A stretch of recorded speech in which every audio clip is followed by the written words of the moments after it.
have someone who does not just navigate the obstacles but also envisions the limitless horizons ahead.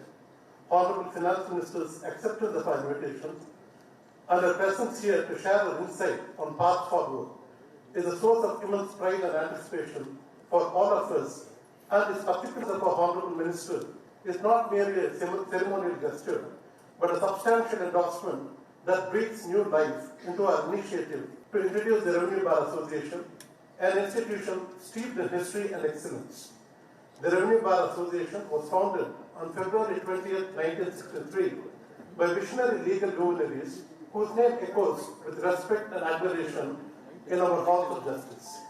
Sri K. Parasaran, Sri L. M. Ismail, Sri T. V. Vishwanath Iyer, Sri K. Srinivasan, Sri S. Padmanabhan, Sri S. Swaminathan, and many others were not just formed that would foster the study of revenue laws, economics, and planning to elevate the standard of legal practice in our nation.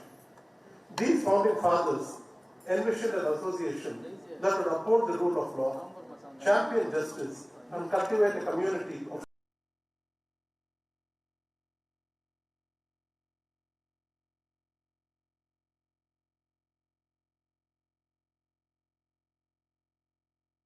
decades. The association has hosted study circle meetings without interruption every third Saturday of the month. These gatherings are not mere events, they are crucibles of knowledge where legal minds come together to share, debate, and refine their understanding of law. They provide a unique platform for senior advocates to impart wisdom and for junior members to step forward, share recent case laws, and hone their skills. It is this culture of mentorship and collaboration that sets the RBA as a part of the vanguard of legal profession. Beyond its monthly meetings, Revenue Bar Association has become a hub for annual seminars and conferences that address current and emerging topics. The recently concluded seminar on tax litigation embracing the future is a shining example of Revenue Bar's forward-thinking approach. It is through these events that Revenue Bar has not only educates but also shapes the discourses on revenue law, influencing policy and practice on national scale. The association's dedication to making a meaningful contribution is also evident in its annual budget meet held the day after the budget speech in the Parliament. This event not only informs but empowers the professionals and public alike, providing critical insights and analysis that help demystifying complex financial legislations. The RBA's impact extends far beyond the walls of courtroom. It is a formidable advocate for legal profession, whether challenging the constitution of National Tax Tribunal, expediting appointments in the Income Tax Appellate Tribunal, or fighting against the levy of service tax on lawyers, RBA, respected and protected. The legacy of our founding fathers is evident in many distinguished members who have ascended to high judicial office. Their achievements underscore the profound impact of the Revenue Bar has on the legal landscape. We honor the legacies by striving for excellence. We honor the legacy of our founding fathers and the venerable leaders who have shaped the Revenue Bar Association. Figures like KR with wisdom and integrity, elevating it to its esteemed position in the legal community. Their leadership reminds us that the Revenue Bar is not just an association. Every seminar, every case, and every challenge faced. The Golden Jubilee celebration and the subsequent recognition as an affiliation association by the bar. They are a testament to the Revenue Bar's unwavering commitment to enriching the knowledge and practice of tax laws across the country. Today, as we stand on the shoulders of giants, we are called to build upon their legacy. We are reminded that our commitment to justice, integrity, and progress is not just about the work we do, but about the values we uphold. It is about the impact we make in our communities, the young professionals we inspire, and the standards we set for future generations. Let us continue to support this vital institution, engage in its mission, and strive to be worthy of the legacy left by those who came before us. Let us ensure that the Revenue Bar remains a pillar of strength, a source of inspiration, and a beacon of excellence for generations to come. In the words of our Honorable Finance Minister, progress is not just about economic growth. It is about creating an inclusive society where every voice is heard and every contribution is valued. The Revenue Bar Association embodies the spirit, and it is up to each of us to carry it forward. On behalf of the Revenue Bar Association, I take immense pleasure in welcoming and extending my warm welcome to one and all. Thank you. And may the Revenue Bar continue to shine as a guiding light in the world of law, justice, and professional excellence. Thank you, sir. I now request Advocate S. Sridhar, President of the Revenue Bar Association, to address the gathering.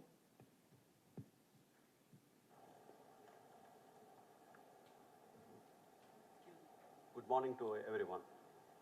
On behalf of everyone at the Revenue Bar Association, Chennai, let me consented to be in our midst today. I also extend my warm greetings to the senior officers of central and state government departments, all the distinguished invitees, dear members of the bar, chartered accountants, professionals from various fields, and everyone present here.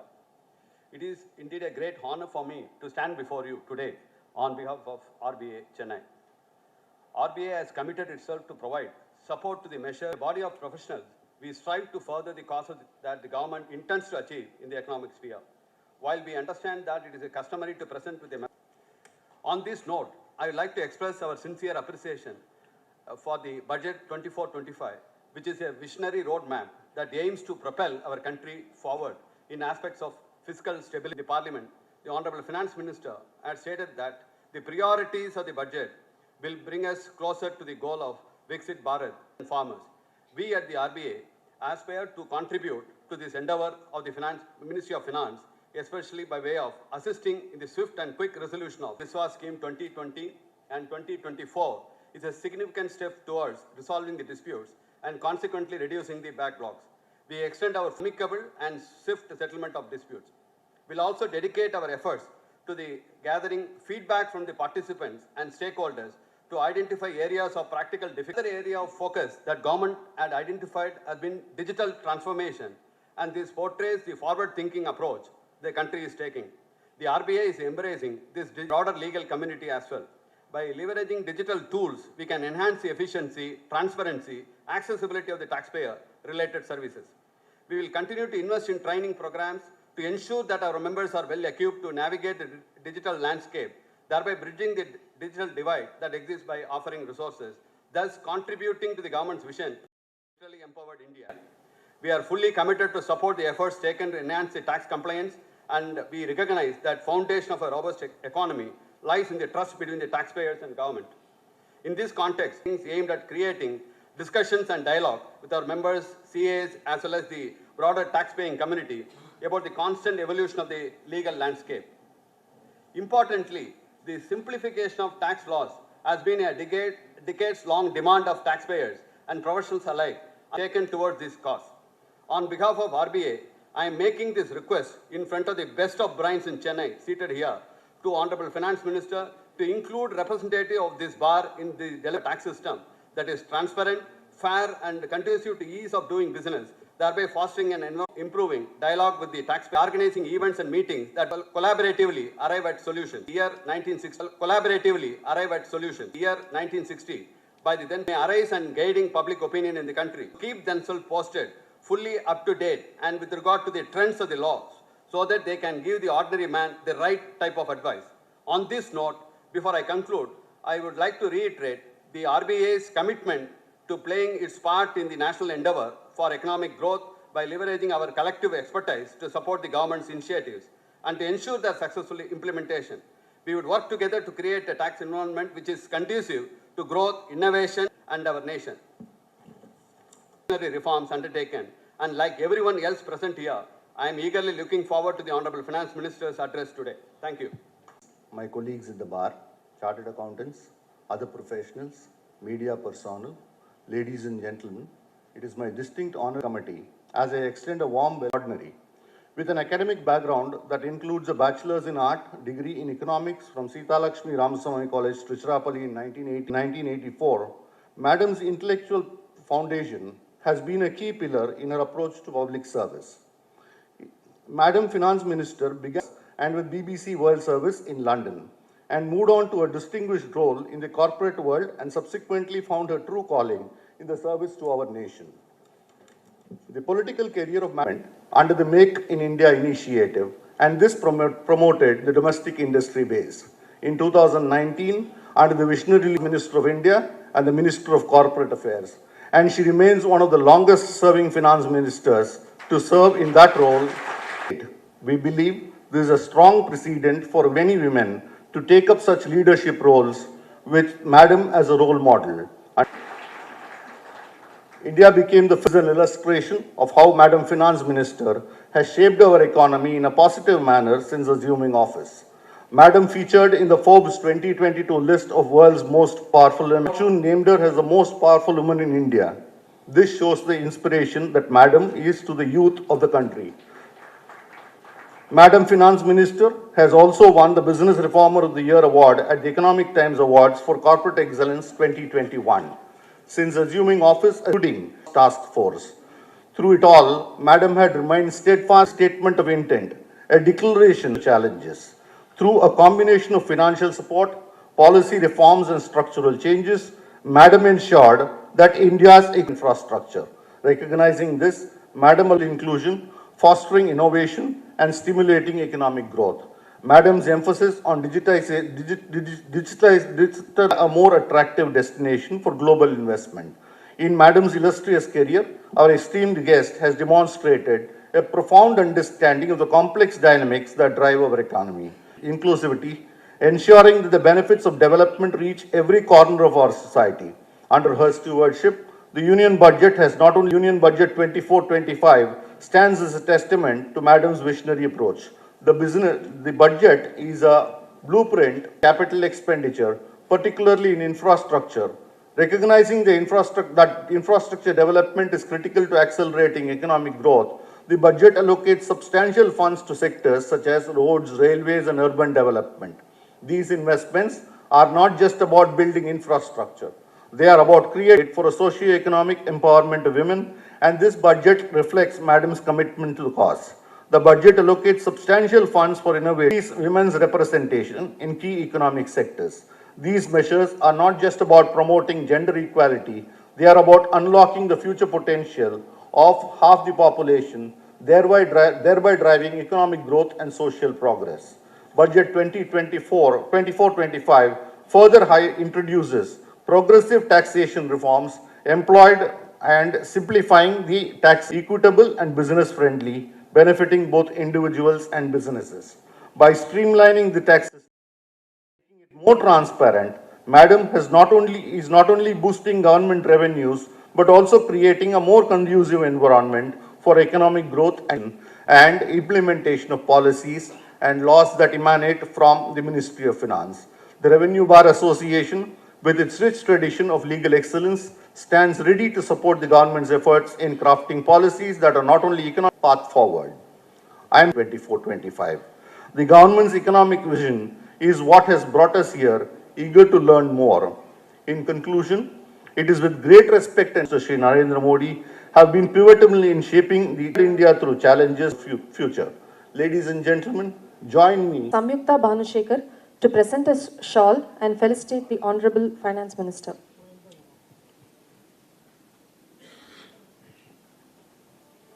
Advocate Ms. Madhushruti Neelakantan, will Union Minister for Finance and Corporate Affairs.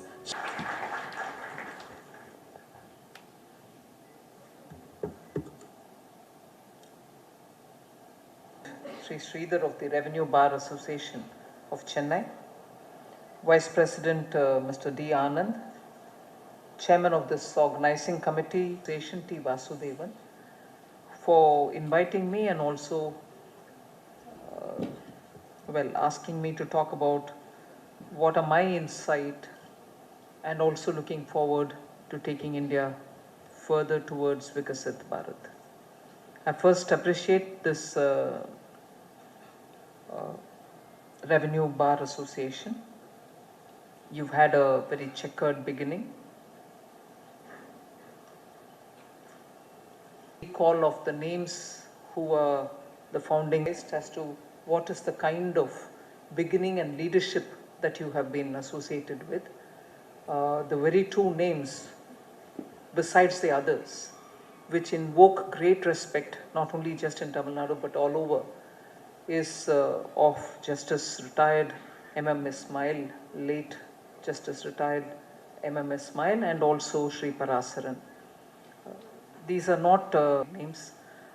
When they think major interest of the country and for the well-being of the country, and that is why when you hold your third Saturday circles, study circles, I'm sure not only your members get informed, but the nuances of law, particularly which is true knowledge sharing.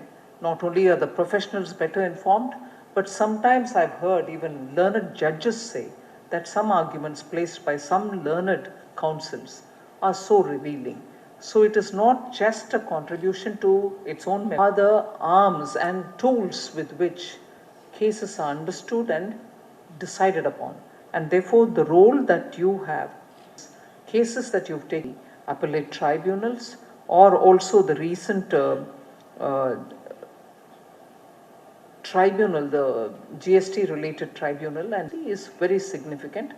And the points that further that I would stretch to make would also have a bearing on, I would think, your future activities on specific issues related to taxpayers of India, and you being the bridge between. I'd like to present before you as to what exactly is the Prime Minister's vision in understanding how revenue generation has to happen and how itself apply.